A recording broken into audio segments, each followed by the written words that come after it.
આપણી પાસે sandal boot ચપ્પલ બધું જ છે ને દીકરા, ખાલી એકવાર ચેક કરજે, 7 મહિનાના ઘસાઈ ગયેલા ચપલા પહેરે એ મમ્મી છે, અને ઘસાઈ ગયેલો શર્ટ જેને કોલરથી પહેરો છે ને એ બાપ છે. તમને ફરક પડે કે ના પડે, એમને ફરક પડે છે.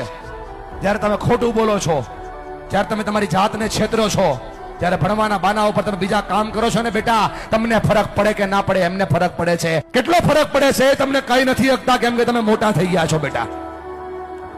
પણ તમે જ્યારે કઈ ડિમાન્ડ કરો છો ને, પપ્પા જોઈએ છીએ, એની પાસે હોય નહીં તો એ દાંત કાઢીને જવાબ દે છે. તમે તો ખાલી માગી લ્યો છો કે ભાઈ પપ્પા જોઈએ છીએ, ત્યારે ખંભા ઉપર હાથ મૂકીને પૂછજો તો ખરા કે પપ્પા હું તો ખાલી માગી લઉં છું, તમે લાવો છો ક્યાંથી?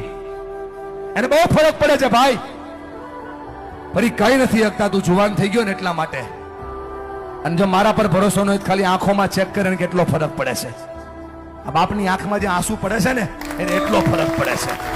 એટલા માટે ભણો કે તમે તમારા માતા પિતાના સપનાને પૂરા કરી શકો.